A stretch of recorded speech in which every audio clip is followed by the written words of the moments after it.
What if you were a student who witnessed a school shooting? How would you feel? What would you do? School shootings are one of the most terrifying and devastating events that can happen in a community. They leave behind a trail of death, injury, and trauma that affects everyone involved. In this video, we will learn about 3 incidents when school shooters get caught. Case number 1.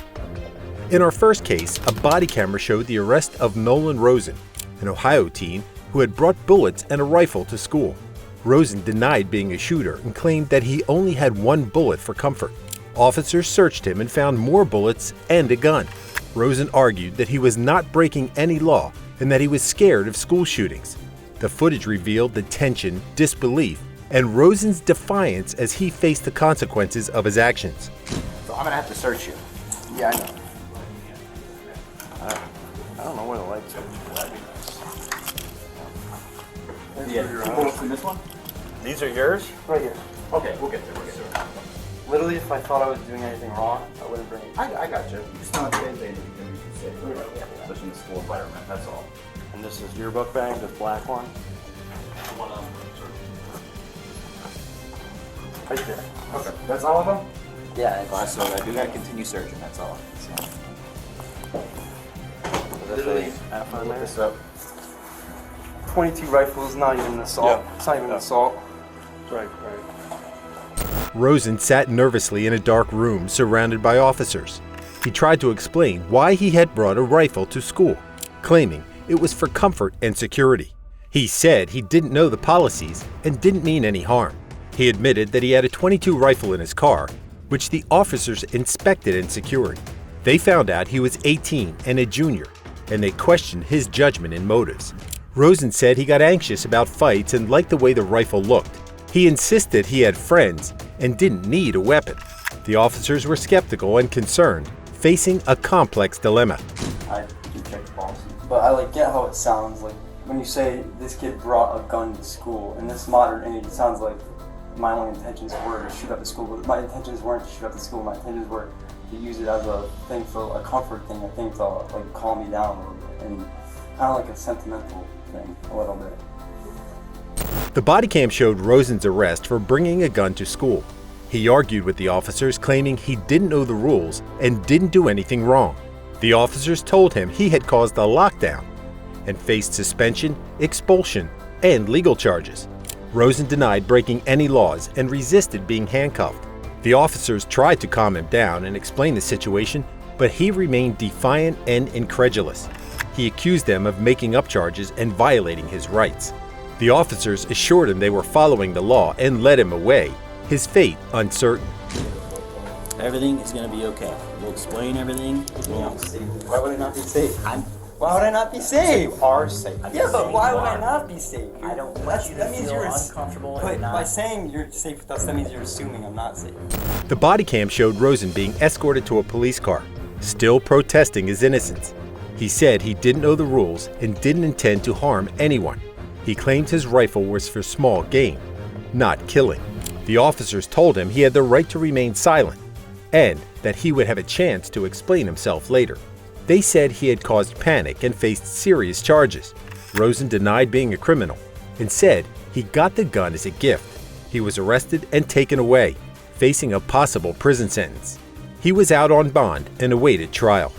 Rosen was arrested and booked on charges of possessing a deadly weapon in a school safety zone and inducing panic. If convicted on those charges, Rosen could face more than a year in prison. Right now, though, he's being released on bond and awaiting a July 5th court appearance. Case number 2. Next, we have footage where a body cam captures the chaotic scene at Muller Park, in which a 15-year-old boy had brought a gun and bullets to school. Within moments of the initial dispatch call, a dozen police units urgently raced to Muller Park. In just 1 minute and 5 seconds, the officer arrived on the scene, summoned by someone present just 4 seconds later. Within seconds of the first dispatch call, half a dozen police units scrambled to Muller Park, and within 1 minute and 5 seconds, this officer was already on the scene. As the officers approached, the intense scene unfolded before their eyes. A 15-year-old boy, held by a man, presumed to be his father, with a mother nearby. Swiftly, officers in black attire handcuffed the boy, dressed in a black t-shirt and cargo pants. the father, visibly distressed, rifled through the teenager's backpack, revealing what seemed to be a box of ammunition. He tossed it into a chilling pile, which included a 9mm handgun, a 12-gauge shotgun, and various shotgun shells. Clear instructions echoed. "Have you guys secure that way, please." The boy's dad searches his backpack, pulling out what appears to be a box of ammo and tosses it on a pile that includes a 9mm handgun, a 12-gauge shotgun, and several shotgun shells. The incident occurred on December 1st, as per police reports, when the teen entered his science class and discharged a shotgun blast into the ceiling. A courageous friend and teacher attempted to pacify him, imploring him not to harm anyone.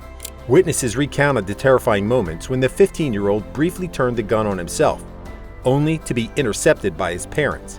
They informed officers that their son had exhibited strange behavior lately, leading them to visit the school that day upon discovering missing weapons from their home. Today, the boy faces charges of several felonies.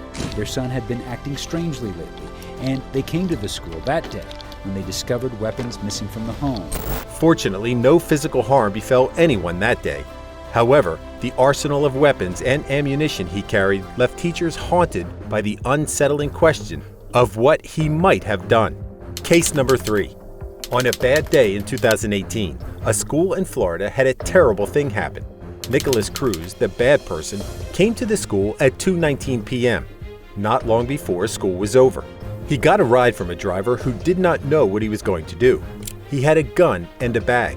A person who worked at the school saw him and told another person, but didn't say that it was an emergency. Cruz went into Building 12, where many students and teachers were. He had a big gun and many bullets. He made people very scared and hurt them. Cruz went into a hall and started shooting. He killed 3 students at first. The fire alarm made more noise and trouble. The students could not hide well in their rooms. Cruz kept shooting at the doors and killed 6 more students. He hurt 13 others. One class about history had the most damage. 2 students from Ivy Shamis's class died, and some others got hurt. No one said it was an emergency right away, which made things worse. At 2:21 p.m., a staff person saw a dead body and heard the gun. Then they said it was an emergency. The officer who had a gun stayed outside. He did not help the people in Building 12 or the building next to it. Cruz didn't stop. He killed more people on the 2nd and 3rd floors. He tried to break the windows in a room for teachers, but he couldn't. He stopped shooting, maybe because his gun didn't work. He ran away with the other students. He went to a place to eat and a place to shop. The police caught him 2 miles from the school at 3:41 p.m. The bad thing was over, but it had a big cost.